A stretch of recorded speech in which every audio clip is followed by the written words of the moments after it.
ফটিকছড়ি এলাকা মাইজভান্ডারের বড় পীর, ওখানে এত বড় কুতুবুল আলম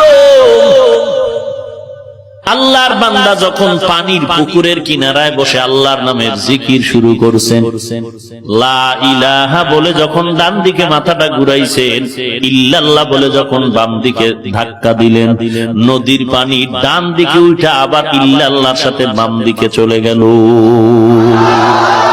আউলিয়ারা কারে উকবা ইখতিয়ার, জাহেলারা কারে দুনিয়া ইখতিয়ার। নাইলে মোমেন সোয়ে মোমেন নিশাওয়াত, মাইলে কাফের সোয়ে কাফের নিশাওয়াত।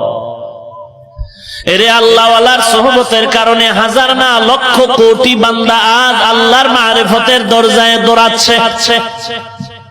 যারা বিরোধিতা করে এদের লাইনে তো কোনো আল্লাহর বান্দা দেখা যায় না। নামাজ পড়ার থেকে নামাজি হয়েছে, বরং আগে নামাজ পড়তে এখন ফিতনা করে। আগে এত অহংকারী হতো না, এখন অহংকার বেশি করে।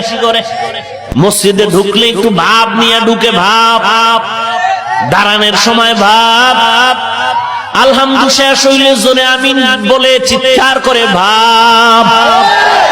বেটা আল্লাহর ইবাদতে ভাব চলে নাকি? তো ভাব দেখাও কেন? ভাব দেখাও কেন? কি ভাব? ঢুকতেও ভাব, বের হইতেও ভাব দেখায়। আর ডানে বামে তাকায়, দেখে আমারে কেউ দেখেনি আর কেউ জিজ্ঞাসা করেনি, তো লইয়া ভরুম। আগে এত বেদবি করতো না, এখন ওই মুরব্বি মানতে গিয়া বড় বেদবি শুরু করেছে। আল্লাহর ঘরে ঢুইকা ভাব দেখায়, সালাম পর্যন্ত দেয় না। কি ভাবে যে থাকে দেখি তো মাঝে মাঝে মসজিদে ঢুকলে। আরে বাপরে বাপ, বুকের উপরে হাত বাঁধতেছে, জোরে আমিন কি পা ছড়ায়া দাঁড়িয়েছে, মসজিদে ঢুকলো, কত বান্দার সাথে দেখা হলো, সালাম দিল না, বের হয়ে গেল, সালাম দিল না। ভাব আর ভাব। এরা নবীর বড় পাগল, আর আমগো কয় মুশরিক। কেন? এদের কাছে গেলে মানুষ আল্লাহওয়ালা হয়ে যায়। তা সহ্য করতে পারে, সহ্য করতে দোষ পায় না, দেখতে নারী চলন বাঁকা। আঘাত কেমনে করবে? যেটা দিয়া করে দেখো, আঘাতে লাঠি ভেঙে যায়, কোন দিক দিয়েই পার পায় না। শেষ পর্যন্ত কয় ইল্লাল্লাহ শিরিক। এ ইল্লাল্লাহ দিয়া ধর। আর কি করবে?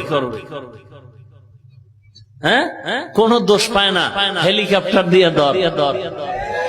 হ্যাঁ ধর, এটা দিয়া ধর।